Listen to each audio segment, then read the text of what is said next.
नमस्कार, मैं हूं आपके साथ नम्रता शर्मा। पश्चिम बंगाल में जो चुनाव होने हैं उसको लेकर एक तरफ टीएमसी पुरजोर कोशिश कर रही है कि जनता के बीच उसकी जो पैठ है वो बनी रहे, और दूसरी तरफ बीजेपी भी टीएमसी को कड़ी टक्कर दे रही है।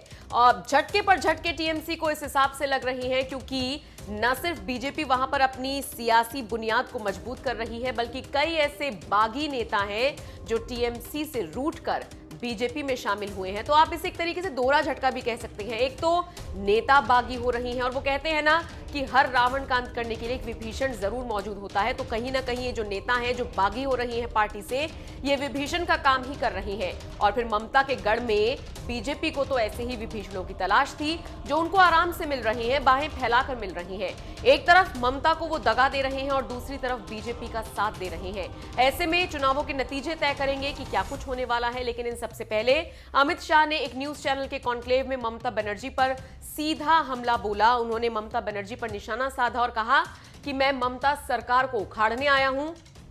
बीजेपी टीएमसी को पूरी तरीके से उखाड़ कर फेंक देगी, हम उनको संभालने नहीं उखाड़ने आए हैं। और बीजेपी वहां पर तभी आ सकती है जब जड़ से टीएमसी को उखाड़ा जाए, ये कहना है अमित शाह का। इसके अलावा अमित शाह ने कहा ममता जी की सरकार ठीक से नहीं चल रही है, दंगे भड़काए जा रहे हैं, अब जनता उनके काम से खुश नहीं है, उनके अपने नेता उनसे बागी हो रही है, जिससे साफ तौर पर आप अंदाजा लगा सकते हैं कि ममता की स्थिति उन्हीं के गढ़ में क्या है। और दूसरी तरफ जैसे बाहें फैलाकर बीजेपी में शामिल हो रही हैं टीएमसी के नेता, तो इससे भी बीजेपी की जो प्रतिष्ठा है और वहां पर जिस तरीके से वो अपनी सियासी जमीन को मजबूत कर रही है, अंदाजा लगा सकते हैं। ये सब कहना है अमित शाह का। इसके अलावा अमित शाह ने यह भी कहा कि जो नेता बीजेपी में शामिल हो रही हैं, खासकर टीएमसी के, वो ये मान रहे हैं कि टीएमसी में कुछ तो खोखलापन है, जिसके बाद ही वो हमारी पार्टी में आ रही हैं।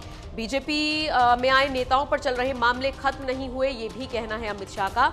उन्होंने कहा कि बीजेपी की सरकार आएगी तो पाताल से भी टीएमसी के गुंडों को खोज निकालेंगे और साथ ही साथ उनको कड़ी सजा दी जाएगी। इसके अलावा फिर अमित शाह ने किसानों को लेकर भी बात की। उन्होंने कहा मैं बंगाल के किसानों से कहना चाहता हूं कि हमारी सरकार बनने के बाद हम यहां के किसानों को उनका बकाया 12,000 रुपया देंगे और 6,000 रुपए की नई किश्त भी बांधेंगे।